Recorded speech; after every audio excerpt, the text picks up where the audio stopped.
Merry Christmas, Rated R Cars family.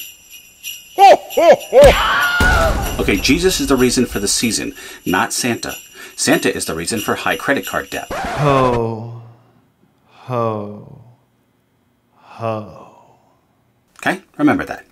Okay guys, firstly, I don't drink, I don't do drugs, I have a car problem. And a bike problem. Like I said, I don't drink, I don't do drugs, but I change my cars more frequently than most liberals change their underwear. No. Anyway, about every year or two, I get new car buying fever. Yep, it's about that time.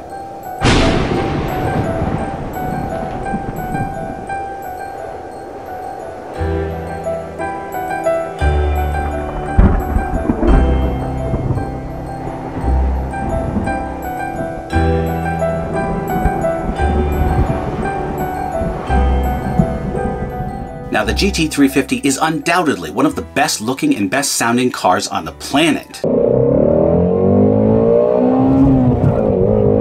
It's a track dominating work of art.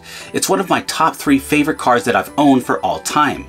Right up there with the 2018 Mustang GT, and going way back, my 2008 BMW M3. See a pattern here with V8 engines? So I sold my GT350 for a ridiculously small amount of money, but we'll get into that later. But basically, I made this decision for the following reasons. 1. Although the GT350 drives well, it's not that good at driving traffic to this channel. Case in point. My last GT350 video with launches and exhaust sounds a few months ago barely got over 720 views, and it's been out for a few months. Whereas my Mustang GT S650 video got over 32,000 views, and that was more recent. Be sure to check that out if you haven't already seen it. If you're not interested in the S650, get your head checked. But check out the video just for the laughs, just for the tomfoolery. Links in the description below.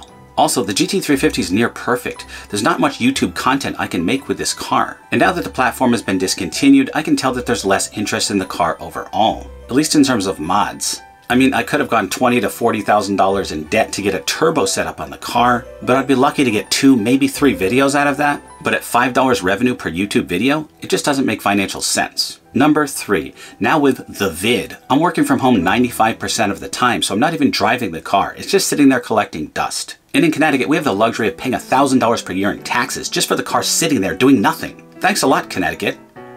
Not. And lastly, as I said in my intro, it's time for something new. So how much did I sell the car for? As a quick reminder, I have the brand new 2019 engine in it, which has about 5,000 miles on it, and I also have an extended warranty. Did I sell it for $70,000? $80,000? No. I sold it for $53,000. That was actually the lowest priced GT350 out there.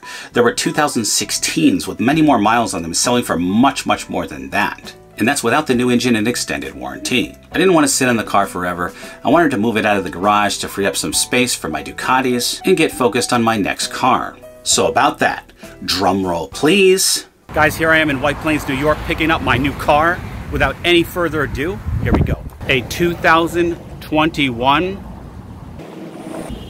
Hammerhead 208R Mudhead. No! That's right, boys. Alright, look forward to some fun content on my son's Hammerhead, but let's talk about my next car. This channel was built on the Mustang platform, which also happens to be my favorite car of all time. So we will, God willing, stay with Mustangs as our main content for the channel, along with the car news videos and motorcycle content, as many of you in the Rated R Cars family are also avid bikers or at least interested in motorcycles. So similar to my 2018 Mustang GT, where I was the second YouTuber to have one just after Stang Mode, check out his channel by the way, he's awesome, I want to be one of the first ones to get the S650, which will hopefully be out in 2022 or at least orderable towards the end of 2022. So what's going to hold me over in the meantime? I'd love to have a Z06 C8 in the lineup, as well as a GT500, but there's 2 issues with that. One, similar to the GT350, these cars are already perfect at what they do. They're already top performance monsters, so there's not much content I could provide for them other than driving around in them. And 2, they're way too expensive, unless we grow this channel by a factor of about 10 anyway. But it still wouldn't help with generating content. So I'm thinking of maybe getting a 2020 or a 2021 very base model Mustang GT that I can make a ton of content for. I'm talking cloth seats, the very basic Mustang GT, and that leaves a lot of room on the table for mods. I could vlog about upgrading the cosmetics, the interior, bolt-ons, engine, drivetrain, etc. The Mustang GT is an excellent canvas to work with indeed. But either way, I'll continue to make my news videos, guy tech, motorcycle videos, and more for you guys, so stay tuned and God willing we'll be rolling out some interesting content. As always, the channel doesn't exist without you watching it, and I really appreciate you. I thank you. Thank you for a great year in 2022, where we've now reached over 8,000 subscribers. Thank you. Yes, you right there. And you on your smartphone there, and you on your computer, and you, no, not you. Oh, lighten up. All right, my friends, always remember the motto, always be kinder than necessary, and I will see you in the next one. Merry Christmas. And by the way, soon back by popular demand will be my brother Earl. Earl, do you have anything to say? Howdy. I know it's been a long time, but I just wanted to say some heartfelt words.